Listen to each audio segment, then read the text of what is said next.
I would never tell anyone how to paint their model or anything like that. They can paint it whatever way they want. But if someone comes to me and says, "Hey, how did you paint yours?" I'll be more than happy to show them or tell them how I did it.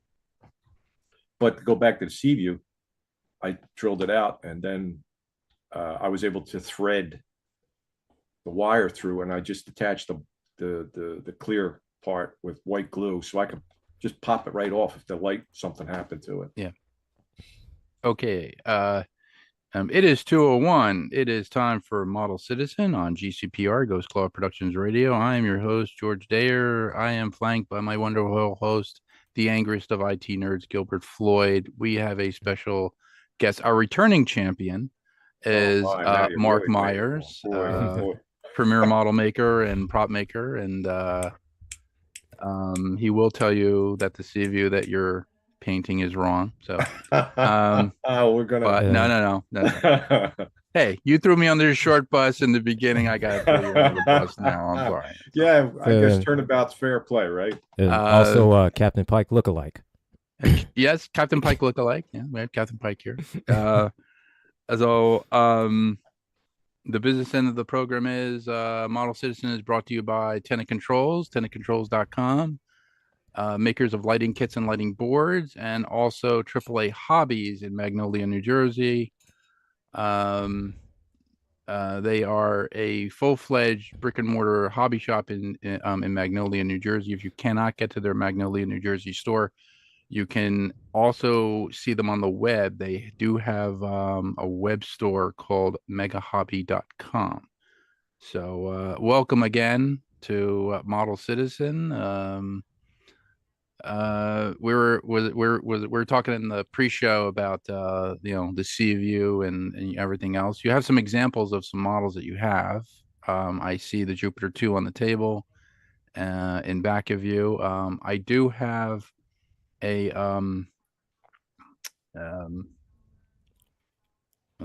I have a you actually I have some examples of your work. I have to share the screen and I could show you these videos if you would like, but um so you with it did did you want to set these videos up for us and then I can just play them or Sure. So I shared with George earlier. I sent him a couple links to my YouTube channel because I figured it'd be fun to watch some of the stuff that I have fun doing. And I take a different approach to putting model doing the YouTube videos and stuff. And I personally, just me. I personally, I find the bloviating and pontificating of how to videos that most guys do. I'm not. I'm all for them. I could appreciate them, but for me personally, I never really got into them. Now, when I learned techniques and stuff, I would actually contact someone personally and discuss it with them that I respected, and I would get the scuttlebutt and the direction on how to achieve my goal. And I would reach out to respected individuals that maybe worked in the field in Hollywood and had a little bit of information that most people don't know. And one of the things that bothers me about these YouTube videos that you can't swing a dead cat at without hitting one is the fact that they're all kind of repeating each other. They all follow the head in front of them, and you have to have a little bit of a view from 1,000 feet and look at them all, and you're like, this guy's just repeating what the other guy said. I mean, he's not sharing it. So, but no, there are definitely some guys on there that are really good and teach, and you have to appreciate it. But so I said to I always wanted to do something a little different. So what I did was I figured, well, so those guys are doing that. I'm going to do so. I'm going to show you what you can do if you do the model right. What does that mean? This is just for me. You can light, paint, build your model any way you friggin' want. I I hold myself to different, and it's just because I have fun doing it that way. It's all about fun, right? I would say we Mhm. all want to have fun.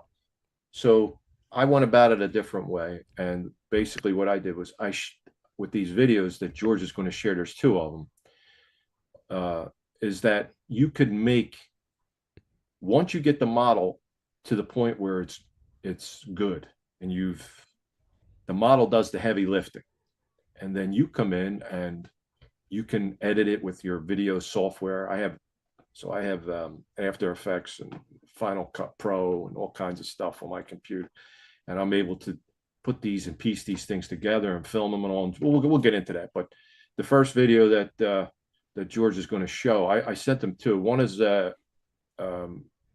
did this one specifically for you, Gilbert. The second one, which is the refit from Star Trek: The Motion Picture, and it's a video of an actual 1/350 scale model that I filmed in a black screen in front of a black screen, like they did with the originals, because of the Oh, that sounds amazing. Yeah, I said to George, I said I want to do this for Gilbert because I know he loves the ship, and so when you look at the video, you have to film it a certain way. Now, I'm not. It's not a secret. You can go online at this point and see how Doug Trumbull did it for Star Trek: The Motion Picture. What he did was he had to film it in front of a black screen. Now, why did he do that? Because of the iridescent paint that's painted all through my model. I tried it through a blue screen just for giggles, and it bled through. Everything just bled through. So you have to do it on a black screen, and that preserves the quality of the video. And of course, I built my own camera dolly where my camera would come by and do it. The model's stationary, just like, well, I tell a lie. In Star Trek: The Motion Picture, they actually, when they moved it out of dry dock, they actually moved the model out and it came past the camera. But for my work, I did it like the original series where the Enterprise was mounted and the camera would follow it around. And then, of course, in editing, it looked like it was flying.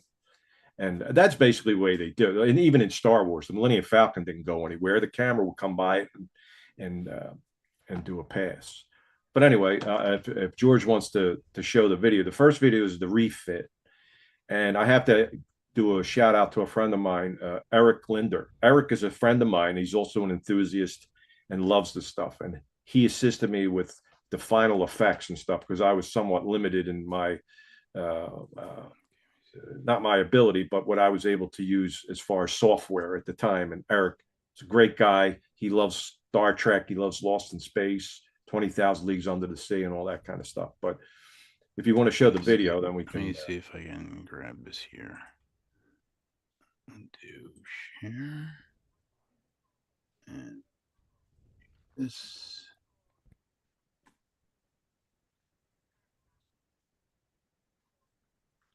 Okay, so far, out the gate, coolest shit I've ever seen so far.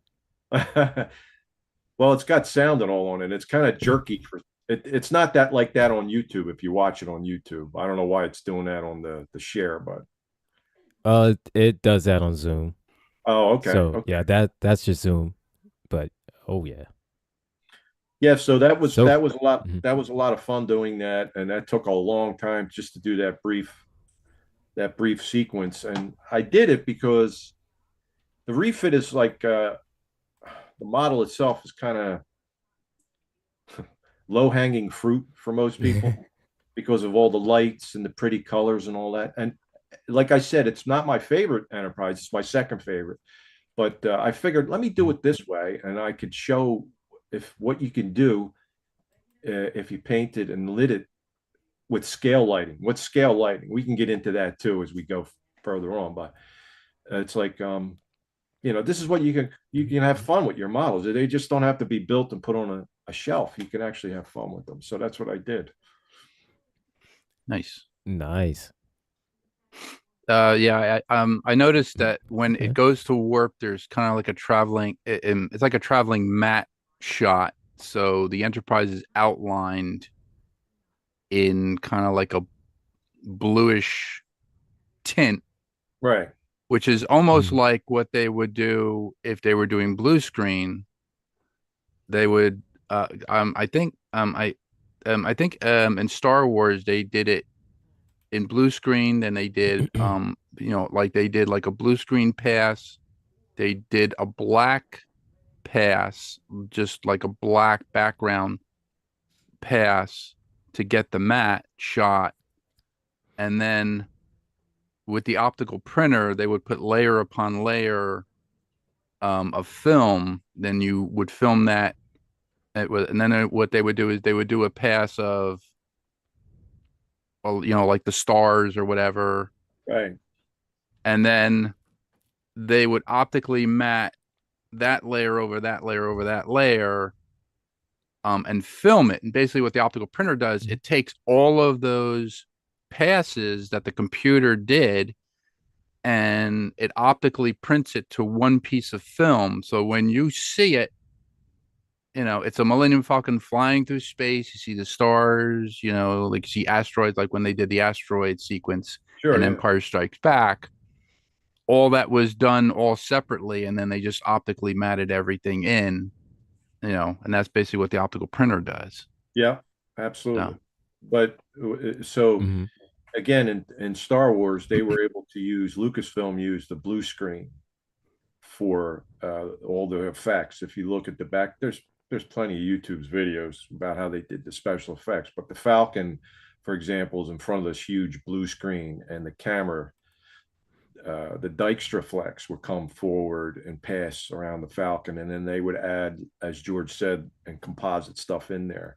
They couldn't do that in Star Trek: The Motion Picture because of the paint on the model. It was iridescent paint, and the colors would bleed through, and that's why Doug Trumbull was a genius, and he was able to achieve the effect. So that George and I had talked about this before, but that's why Star Trek of the movies, and this is probably going to be controversial, but I don't care. But of the movies, Star Trek: The Motion Picture is my favorite, and it's my favorite because they threw money at this to revitalize Star Trek. And the thought could be, well, if it wasn't for Star Trek: The Motion Picture, we wouldn't have gotten Star Trek II, The Wrath of Khan, and everything else, which is my second favorite Star Trek motion picture. And then I think I jumped to what is it? The Undiscovered Country. So it'll be Star Trek: The Motion Picture, Wrath of Khan, and then skip a few of them, and then The Undiscovered Country, I think, are the probably best examples. But the ship itself never looked as good or beautiful as it did in the first film. Never did. Because ILM was brought on board for the Wrath of Khan. The budget was drastically reduced. They made it basically as don't get me wrong, it looks beautiful. I love the film, but it didn't have this, the Enterprise herself, although they did use, and I'm sure you guys are aware of this, they did use footage from the motion picture, like when it's leaving dry dock again. That's all from Star Trek: The Motion Picture. So there are scenes in the film where the Enterprise looks beautiful, but then ILM got filmed sequences in front of a blue screen, and they were having a horrible time because of that iridescent paint. So they dulled her down a little bit, and they kept dulling her down. So if you're a nut like me and you sit there and watch the sequence where it comes out of dry dock and you see all this beautiful, almost imperceptible, you have to look at it, and it shows up on the screen. But then when you see it, when Khan attacks and destroys the torpedo area on the Enterprise, it's like, whoa, that's a different ship almost, But not most people will pick up on that. I'm just crazy with this stuff. I just love it. So that's why I was able to do that. We have That was pretty cool. I have to stop the screen share here because it's coming up on the YouTube channel as my screen is shared, but okay. Let's see here. Okay. Now I'm looking through your YouTube channel, Mark, and this is amazing. Oh, I appreciate this. This is really great stuff. It's amazing. I love the. But I do like this this new Lost in Space, the Jupiter 2 one. Oh yeah, that is awesome. Oh, thank you. So the crash is it the crash or the lift off of the Gemini 12? Because I had the Gemini 12 video, but No, the one I'm looking at is the launch and crash. That's the Oh, one. okay. Yeah. That is Alright, the the one, launch. George. I think that's the Oh. one you have, George. Okay, let me see. I can share this. And share, and then I gotta get over to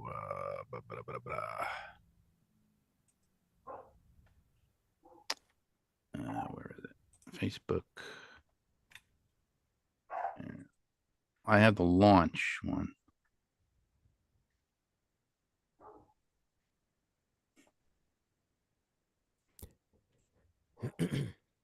So that model But there, yeah.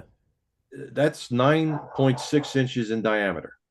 It's exactly 1/5 the scale of the actual 4-foot filming miniature. Do a little basic math, you can figure that out. That's the interior of a 18-inch Jupiter 2 of mine. So you got the interior of the larger one, which is the Robinson and frozen and the freezing tubes, and then you have the smaller ship, and there's the small ship taking off from the launch tower. There's the interior of the bigger ship again.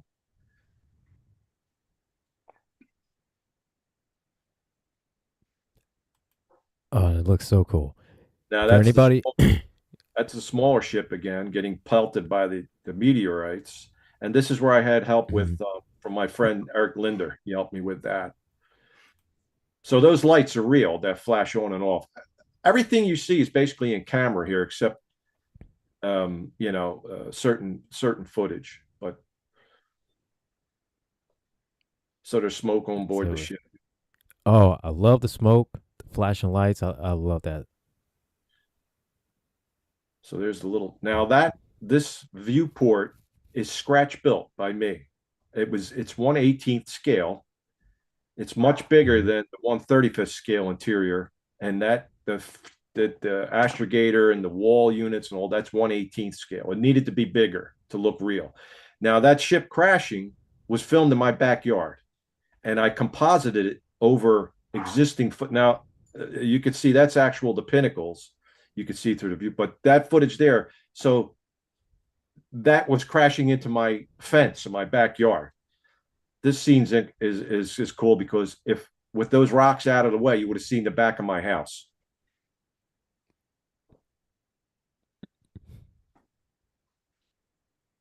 So that was a lot of fun to do too. Yeah.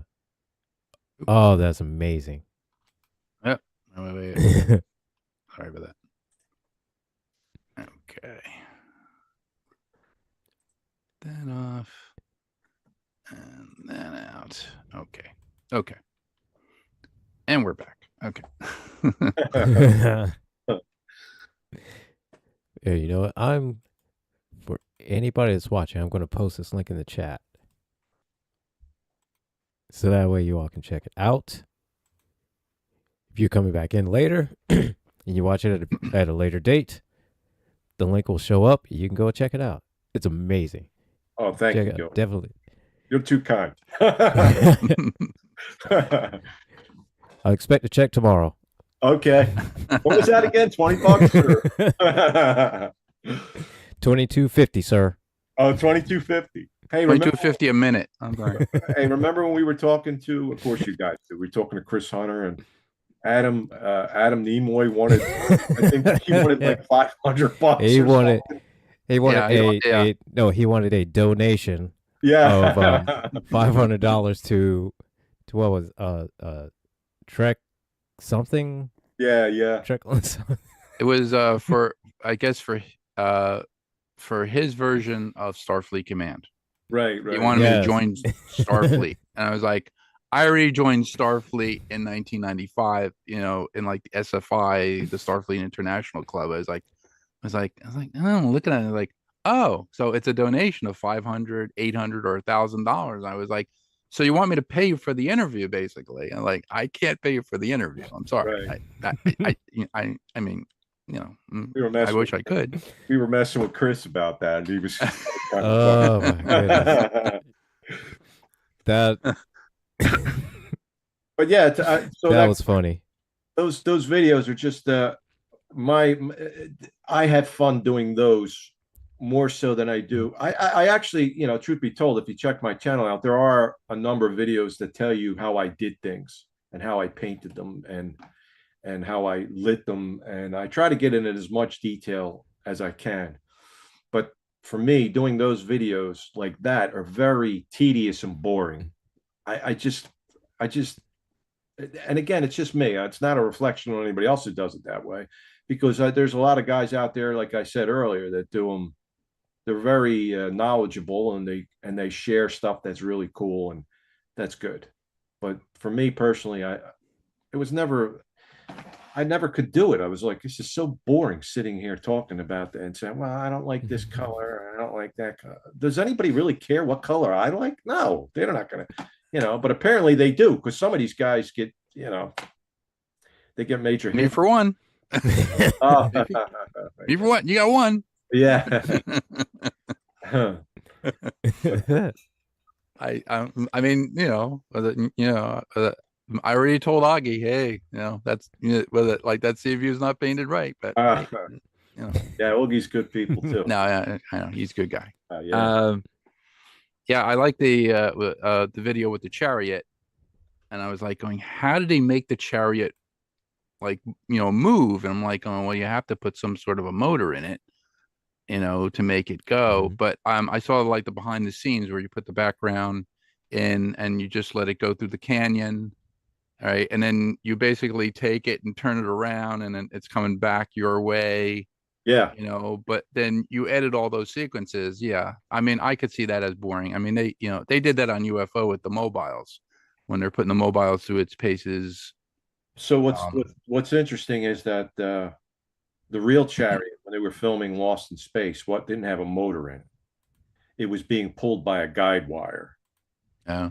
And you could actually see it with the high definition now. If you watch the episode, what is it, The Hungry Sea, or what, I forget what the episode. There's the first 5 episodes that were broken down from the pilot and made into 5 episodes, which are excellent science fiction, by the way.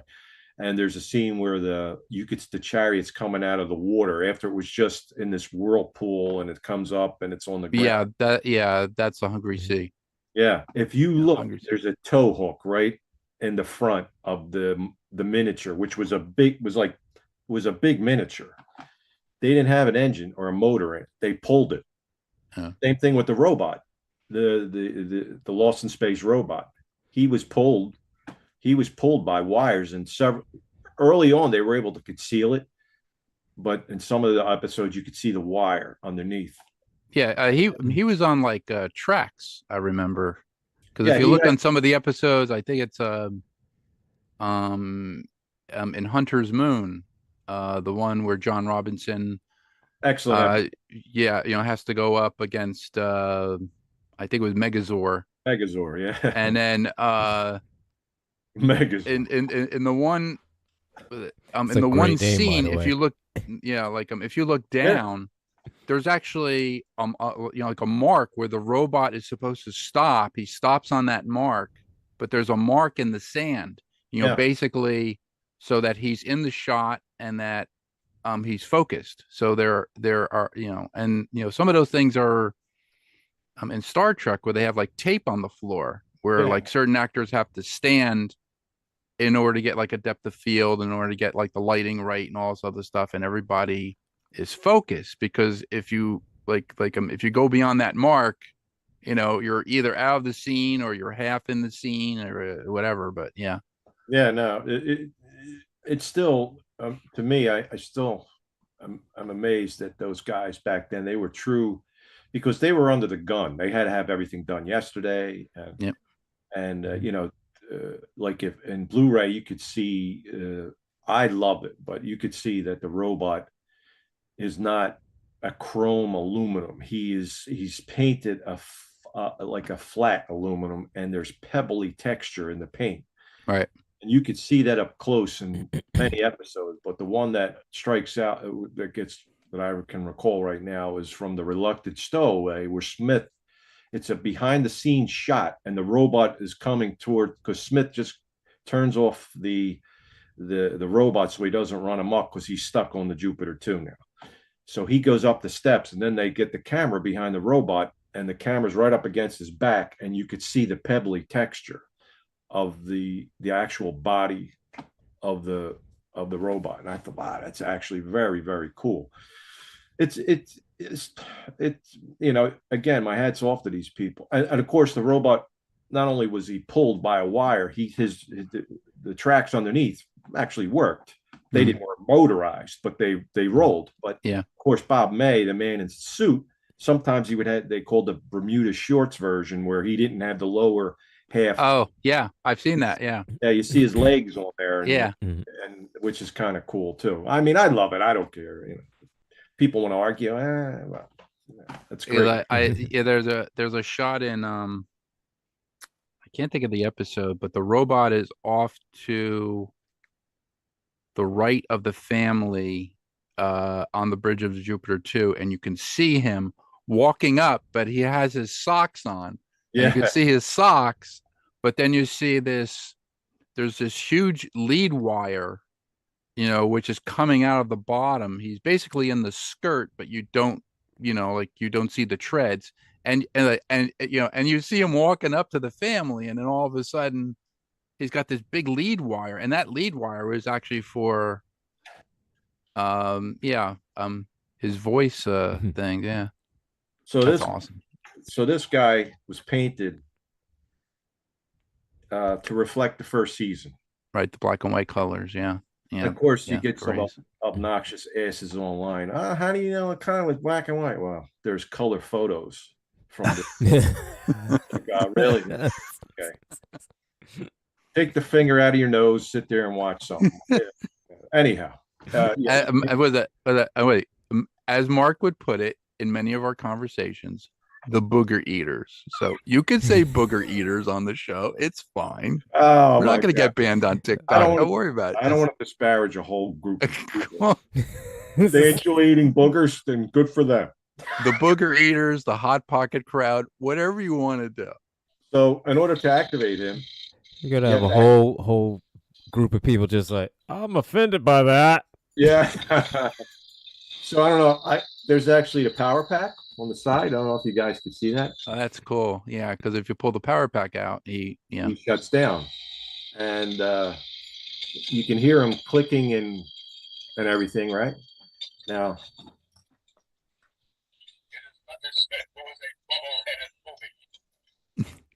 All right, I got. Okay. So you see, this is a remote control. This was done by. I got the. Here's on the rare occasions that I did use a lighting kit. This is from Starling Technologies. It's not from our friend at Tenant Controls. This one was from Starling Technologies, and I blaspheme. No, I'm going. Yeah, but I wanted it to do certain things, and like with this remote, you can.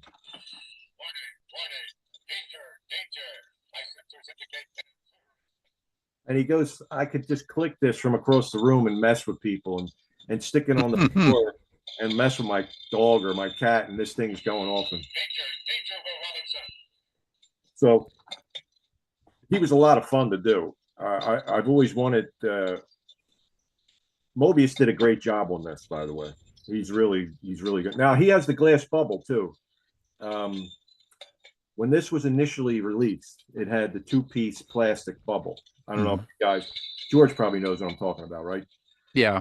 And there was a lot of uproar on the forums about it. About why didn't you make it 1P? Blah, blah, blah. They're all complaining all the time. The same guys that'll just put it in the box and put it on the shelf and call it their stash. I think it's in my stash. All right, well, good. I know somebody with a mustache, but I don't know what's in their stash. But but they're complaining about the bubble and now, see, if you say stash, I'm thinking about a whole different thing. But I mean, Mobius then after the release, so he was built up already, and he had the 2-piece clear acrylic that they used, and then Mobius released these glass bubble replacement parts. Somehow or another, I was able to retrofit this bubble by removing the other one. And so there's this, I don't know if you can, let me see. If you see underneath, there's a circle. Right. Okay, that's a different part. So the glass only comes down to like right about, let me do it here. So right about here. Mm-hmm. That's a plastic part. So I was able to, I was actually sweating bricks when I did it because I would have broke all the connectors to the drain, right? I did all that work in there. And I was able to do it. And I was like, oh, finally breathed a sigh of relief. Then I'm like, oh, wait a minute now. How am I going to put this bubble with that square, that triangle? So through several attempts, I was able to do it by not break anything by just gently going around, and then boom, it fell into place. And I'm like, oh, and then I used Tester's airplane window glue, it's the clear glue, and attached it. So he's good to go. These batteries have been in here for 3 years, by the way.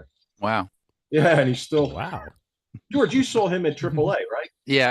Okay, yeah. I figured I'd show Joe, but so again, if you want to shut him down, just like Dr. Smith will pull the power pack out. The bubble-headed booby. Oh, that is so great. Yeah, he's a lot of fun. He was a big hit at a couple of the model shows. The kids like him, so they don't even know who he is. I mean, the only one who knows who he is are old guys like us. But that's him. This is the Jupiter 2. Can you see that? Yep. That's my Mobius Jupiter 2. Now, there's several videos on my YouTube channel where I actually use this in landing sequences and stuff. And actually, the first video I did of a takeoff, there was no Gemini 12 kits available. So I did the liftoff with that kit on top of a launch pad that I have in the other room. And I filmed it going up. And that took, this was a number of years ago. It took I can't tell you how many takes it took to get it right. Now, it's posted up on YouTube.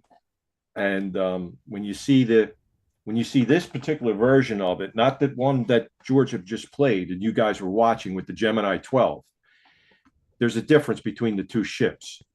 Most people wouldn't pick it up, and that's, unless you're not like us, you won't be able to. But the viewport's bigger on the Gemini 12. It has a bigger engine core. It's shallower. It's a little different than the Jupiter 2. It's a little bit more. The windows are smaller. The core is smaller, and it has landing gear. Gemini 12 didn't have landing gear. So when I first did my attempt at making it take off and all that, I used that. And I watched the pilot footage of the actual 4-footer taken off. And feel free to do this. You guys are bored or you have nothing else to do in life. You could go and watch the pilot episode where it's taking off. It wobbles as it goes up. Yeah. Okay. I'm watching it. I watched it again. I watched it 50 times, and it dipped. So they show the front of the ship, and it dips down, and then it goes up. And I slowed it down, the footage. It definitely dips down and then goes up. Well, of course, the experts on YouTube and all the form, well, it wobbled. It doesn't look. It's not like the original. And it's like, well, again, get the finger out of your nose. Stop eating the Hot Pockets and the Fritos cord chips. Go look online and watch the footage. Yeah.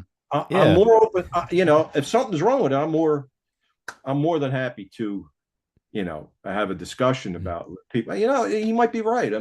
I watched that footage 50 times, but when this current footage that we just watched today of the other with the full launch site, there's no wobble at all, and that thing goes straight up. And that was done in 3 takes. It took me 50 takes to get that one, like the TV series. This one, I guess I was so used to doing it, I was able to do it. So, anyhow, it depends on if you had your coffee that day and you go, okay, cue the. Well, I got to be careful. If you have too much coffee, then you're too ready to go. You got to be like right in the middle and be. You got to be right in the middle, yeah. Yeah, and yeah, it's a lot of fun. I mean, I have fun doing it that way. I would prefer doing that all day than to sit there and, well, I don't like this particular color and this color, and I'm not happy with that. I don't care what you're happy or what color you're doing. I really don't. Show them up. And that's just me. Again, there's several guys out there that do amazing how-to videos. One is our friend Augie. Mm-hmm. from Mhm. Interstellar Modeler. Augie does a great job. He's a great guy. He's a good guy. He had contacted me about when the Galileo 7. So the Galileo 7 from Star Trek, from Polar Lights, came out, and it didn't have an interior in it. It just came out with the shell. Mhm. I was okay with that. And a lot of people online were complaining, where's the interior? Where's this? Where's that? I'm like, well, the filming miniature didn't have an interior. It was just, well, whatever. You're talking. Okay. So I built that up. And then round 2 came out I think you could still get it, but now you get it. It's all together. It's got the interior and the exterior. It's all in one kit. But for limited time, for the people who had bought the original version, they came out with a supplemental kit, which was just the interior. Mhm. So I was able to pick one of those up at AAA Hobby as soon as it came out. And I was sweating bullets as I retrofit, because the top came off the Galileo. It comes off on all of them because you can get in there and tinker with the interior and fix the lighting and all that. So I was able to take the top off, and I'm like, all right, how am I going to squeeze this thing in here? Because you're supposed to wait. I think in the instructions for the newer, you're supposed to attach it to the rear lower part of the ship and slide it in that way. Well, the whole rear was built on mine. Oh, I was able to squeeze it without breaking anything, and it fit perfectly in place. And but the color scheme, Augie came. I was actually I was out shopping with my wife, and my phone's going off, and here it's a Facebook call. If you guys get a call from Facebook, it says it. It goes a call from Facebook. yeah. Mhm. With my wife, this guy keeps calling me. I looked at it. It was our friend Augie. I'm like, what the hell what's he want? I hope everything's all right. Why is he calling? So finally, I went over. My wife's looking at clothes or something. I went, hey man, what's up? He goes, yo, Mark, can you help me out with the colors of the Galileo? I'm like, sure, man. I'm actually out shopping with my wife right now. Can I call you back when I get home? He goes, yeah. So I had the color chips from Sherwin-Williams that were matched up to the actual interior and exterior of the Galileo. And I got those from Gary Kerr. Was nice enough I contacted him because Gary has, and when I spoke to him on the phone, Gary Kerr he has one of the, and George, again, when we were talking about this, one of the window, you know how the window panes on the Galileo will close? Oh, yeah. They would slide shut. Yeah. He had one of those panes with the exact color of the actual, I'll say full size set, but we all know it wasn't full size. It was reduced in scale a little bit. But so he said stand by or something. And then I think the next day he contacted me. He says, you have a Sherwin-Williams around your area? I'm like, yeah. And he sent me all the colors. And then that's what I shared with Augie. I said, yeah, Nice. here, go at it. Have it. And he mixed them up too, and he airbrushed them. So Nice. I remember when I asked you to be on today, and you said, you're really scraping the bottom of the barrel. Don't ever think that I'm ever scraping the bottom of the barrel. We may think that on this show, but we would never tell you that we're scraping the bottom of the barrel. Come on, okay? We would think that. So. Yeah, you would talk about that before I got on, and then hey. He's like, because I called you up, and you're like, I guess you're really scraping the bottom of the barrel. You want me on again? I was like, well, you didn't ask for $500. Trying to, see, no. you up your fee. Ask for $500 now. Yeah, right. You got my back, Gilbert. Right. So you use the show. You use the show and say, hey, $500. $500. I could buy a lot of model kits. I don't know. Yeah. Well, yeah, I mean, in today's prices, it could probably just buy one. So, I don't know. I think you guys know it. You know what this is, right? Spindrift from Land of the Giants. Ooh, I know that. Okay, so George Gilbert George was talking about he's starting to get interested in the Spindrift, and okay. I've always loved the Land. I love all the Irwin Allen stuff, all of it, and so I was fortunate enough to acquire this from a friend. He had come to me. He says, I got a Spindrift model that was molded off of that was based. The files were taken from the actual filming miniature, and they made the person whose name is Mark DeRay. Mark DeRay is a great guy. You guys might know him. Look him up on Facebook. He's a tremendous artist. He's a huge Land of the Giants fan expert. And Mark was able to take measurements and had the actual filming miniature of the Spindrift, which was just been sold in auction, and get 3D scans of it. So, and that when he did that, he made this from those 3D scans. So this model here that I got was, of course, was unpainted, unlit, basically, but the whole was put together. All I had to do was put the tail on and do different things around it, and of course the lighting, which I'll show you in a second. But Mark DeRay was my friend came to me and said, "Would you build one for me?" And we were talking. I know the guy. I'm like, well, you know, I didn't want to charge him. Or he said, well, I said, how about you give me a Spindrift, and then I'll build you one too. So that's how I got this. So this is dead on perfect to the actual filming miniature. It has all. I don't know if you guys can see this, but there's a dip. This thing is not symmetrical, and this would drive. So you couldn't take this to an IPMS or something like that. Oh, no. Because they'd be like looking at it. Well, it's not perfect here. They don't know how to judge science fiction anyway. So, well, you know, this is a model of a model because there was no real Spindrift. I know some of the fans out there have a problem knowing or identifying the fact that there wasn't a real Jupiter 2. There wasn't a real Enterprise as much as we wanted one. There wasn't.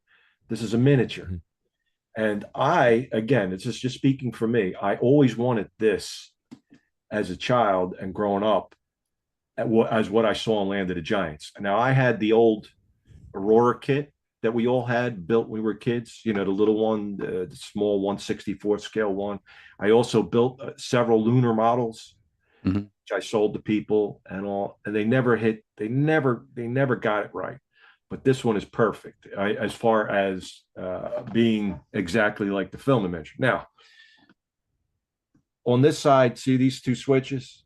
All right, I'm a purist, so this is where the switches were on the filming miniature. You only saw the filming miniature from this side.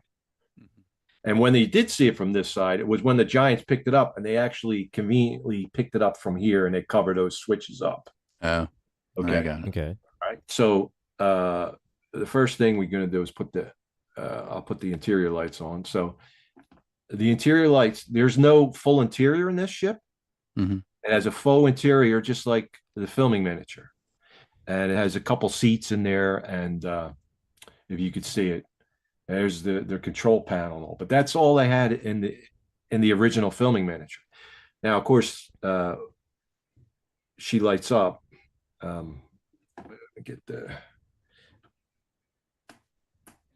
So it breathes it.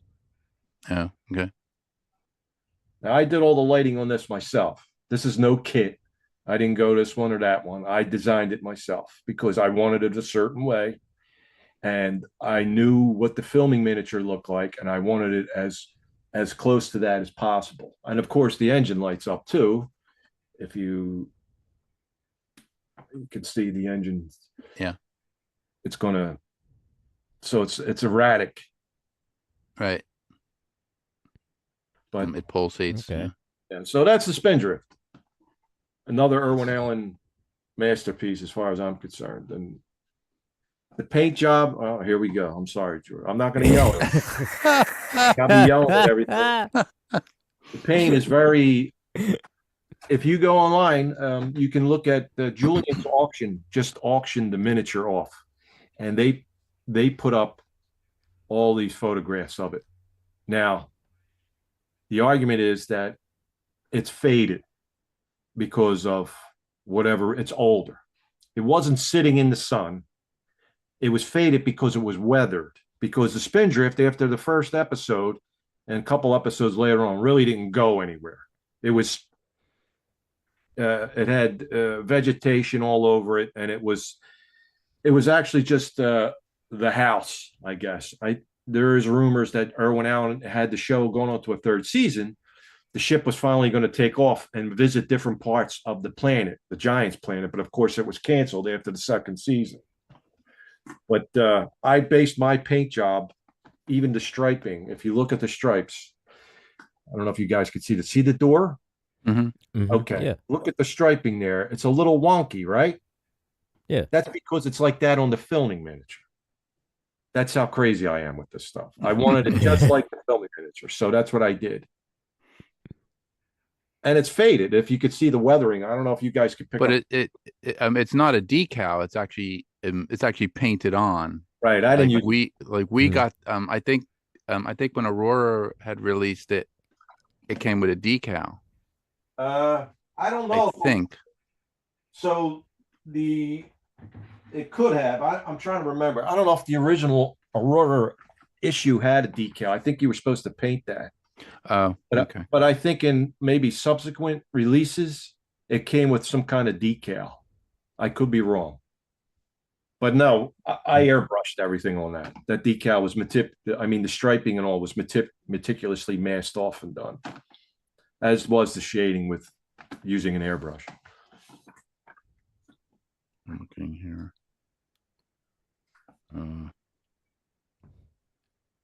Yeah, they made a. No, I will say that is an amazing paint job. Oh, thank you.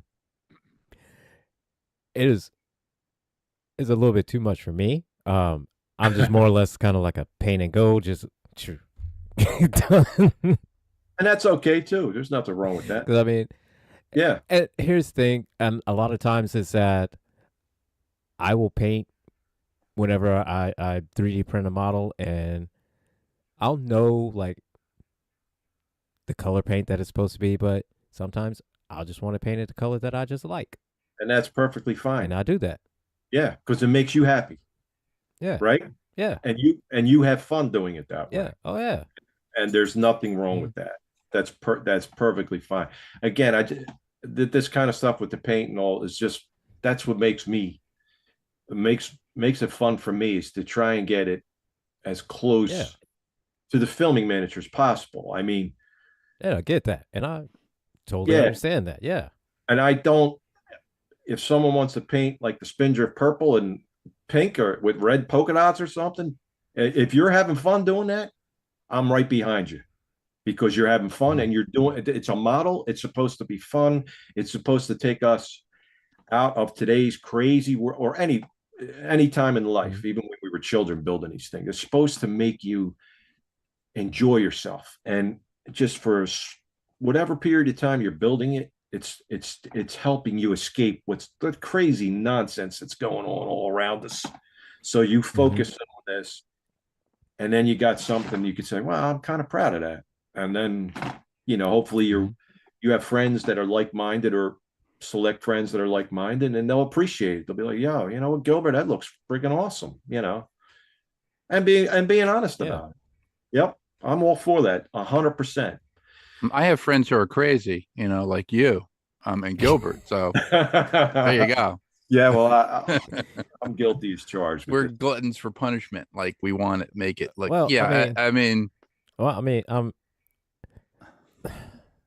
slightly, not all the way. Yeah, not all the way. That's fun.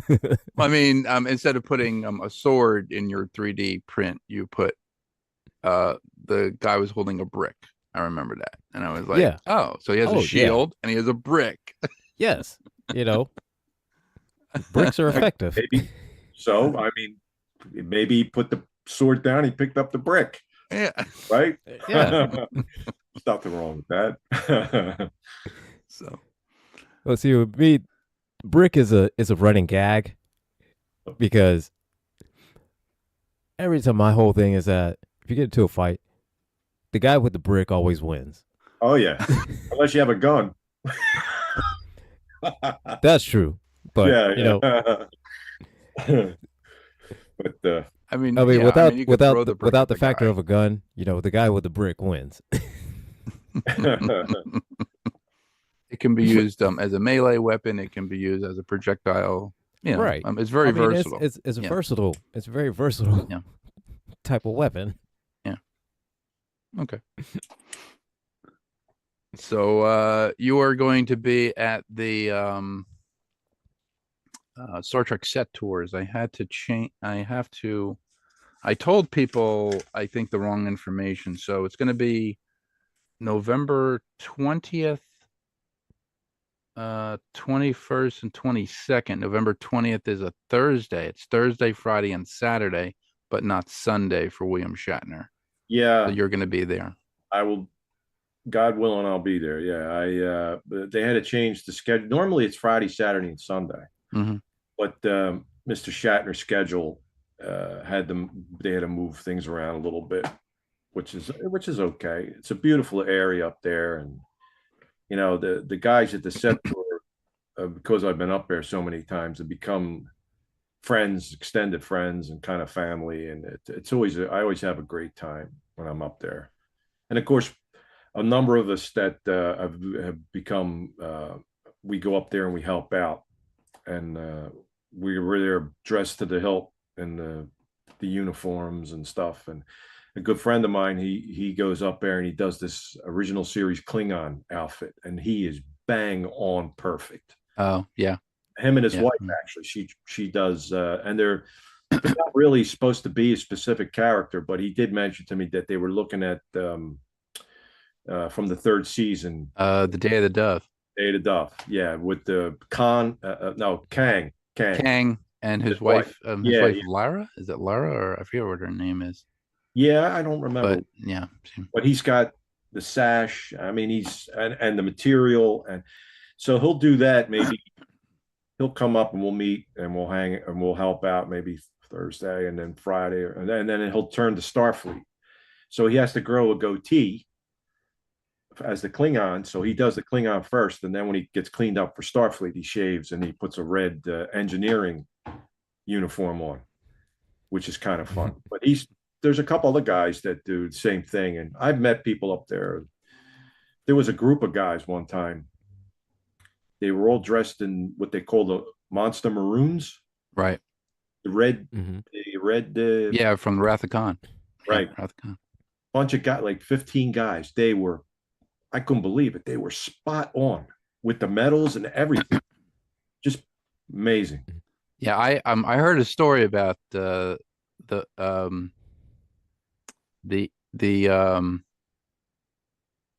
Wrath of Khan uniforms. If you look at Wrath of Khan, the uniforms are not all the same shade of red because they had dyed them.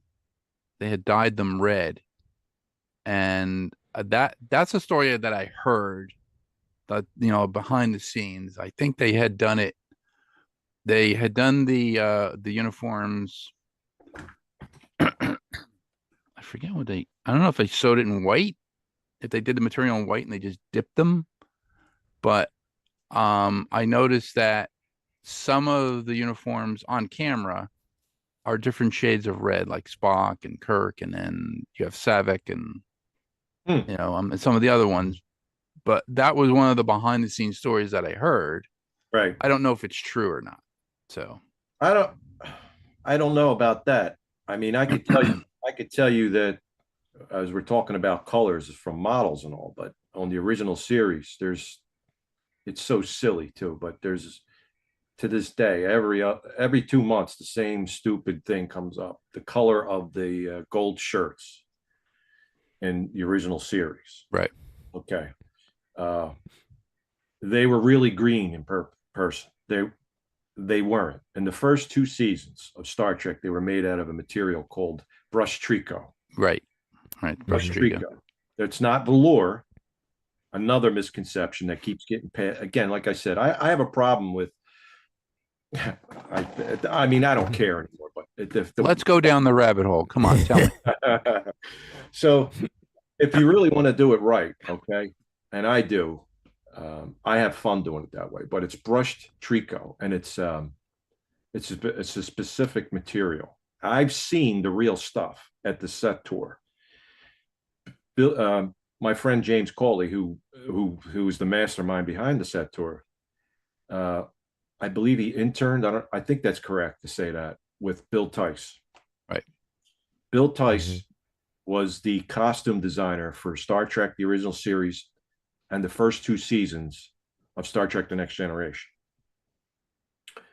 And I'll just a little background. James interned with him for a couple years on Star Trek: The Next Generation. Anyway, Mr. Tice, one day, James tells a story.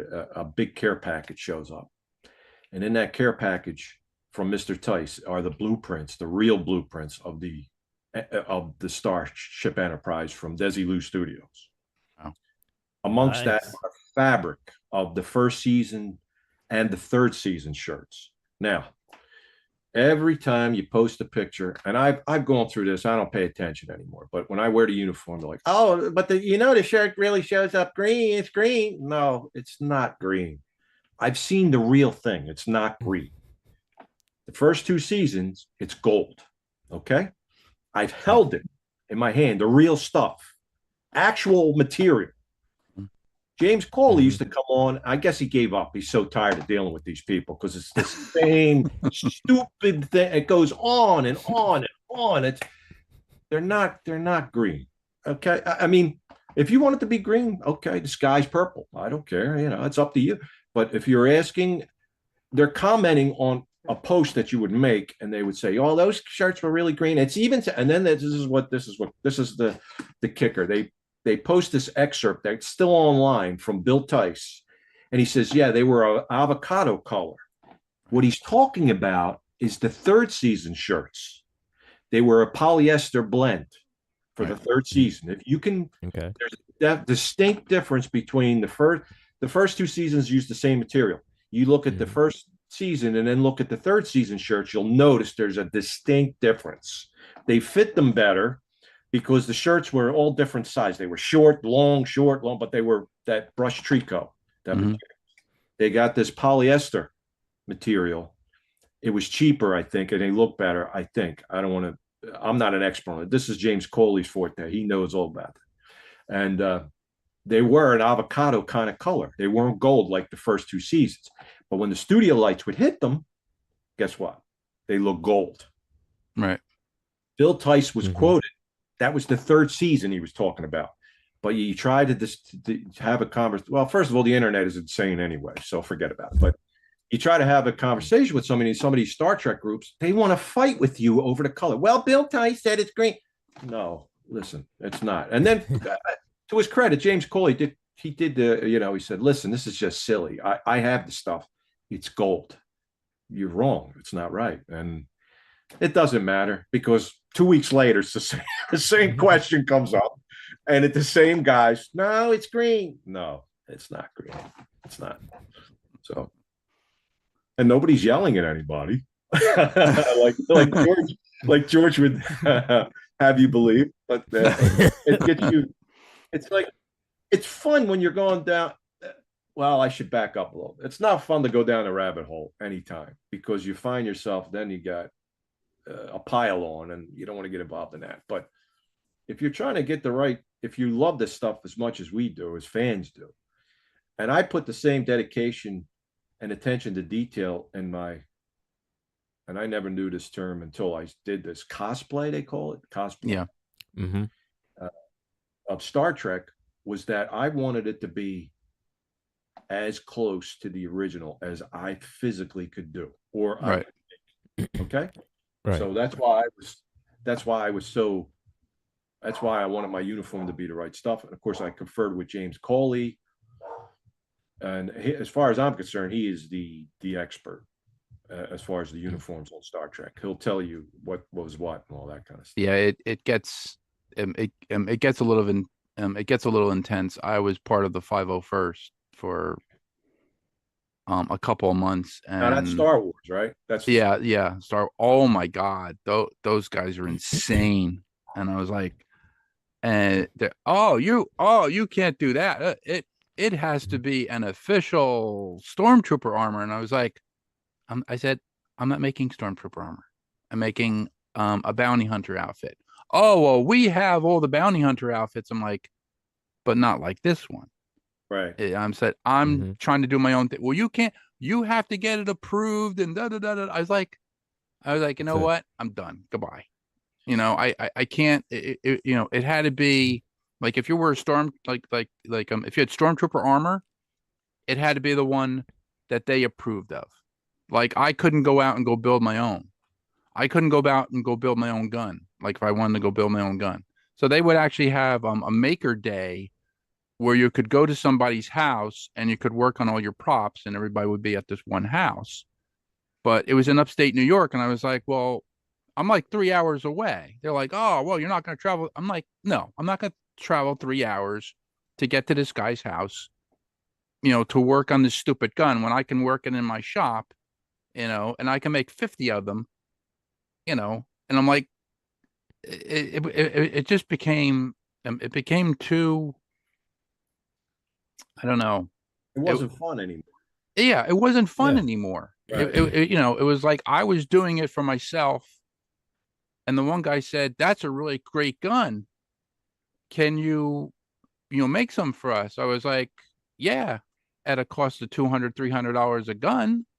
But I'm like, and they're like, oh, you have to charge us? Well, yeah. So, Unfortunately, when it comes to fandom, there are individuals who appoint themselves as the gatekeepers of everything. Yeah. It doesn't matter if it's Star Mhm. Trek, Star Wars, or Irwin Allen. It doesn't matter. There's always going to be those individuals you have to try, I find, to work around and not really put too much credence in. For me, again, everybody's on a different, and that's fine. If you want to do it, I have to be as close to what I saw on the screen as possible because that makes me happy and fun. Now, I'm right. not gonna, Mhm. and if someone asks me, and I've done this multiple times, I can't tell you how many times. So, with my images posted on the internet in the uniform, I've had, well, where'd you get your boots? Tell them where I get the boots at Duran's Dance Studio in Los Angeles. That's where my boots were made. They were custom made.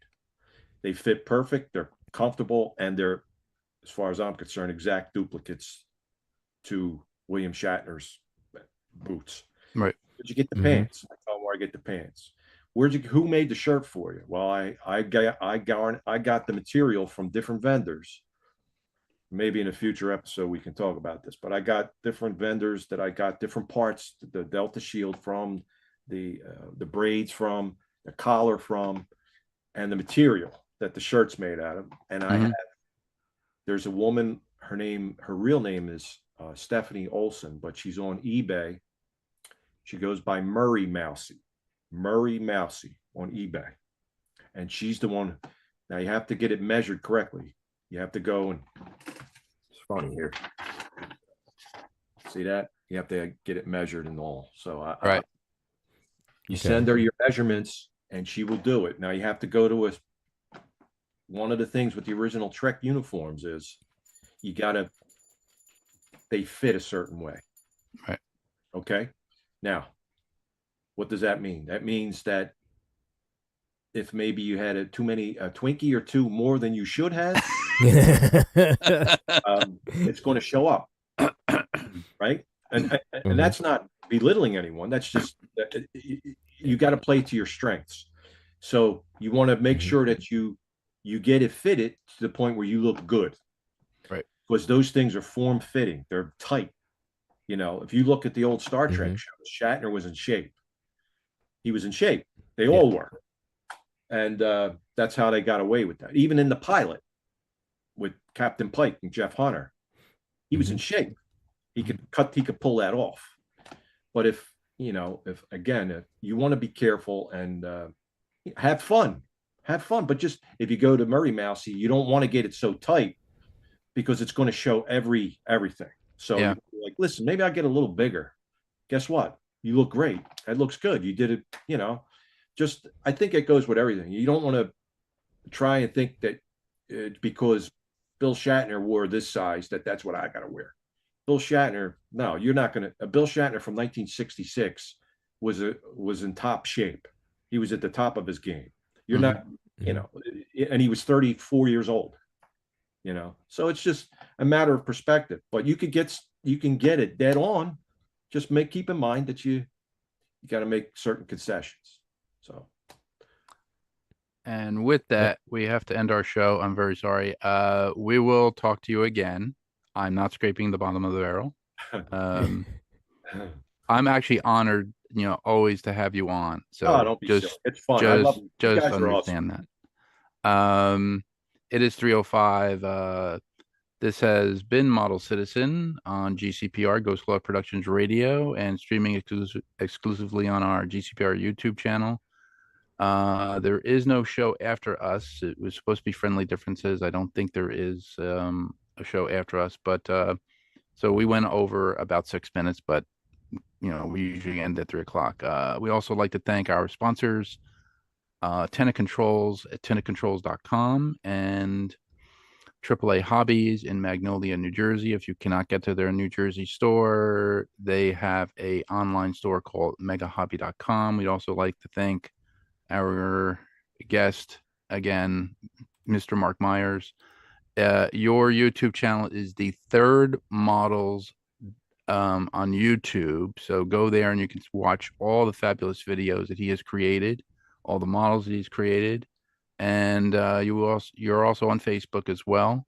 Correct. Yeah. And you will be at the Star Trek set tours, taking over for Captain Christopher Pike. 11 that would be November 20th through the 22nd, and that's in Hague, New York. I think that's Lake George, isn't it? That's Lake George. The set tour is actually in Ticonderoga. Sorry, in Ticonderoga. Sorry, Yeah. but yeah, it's in upstate New York. Yeah. I urge all the Trekkies, all you guys, if you can make the pilgrimage up there, do it. You will. It's an emotional experience. That's how good it is. For me, it was, because I'm a big nerd. Yeah.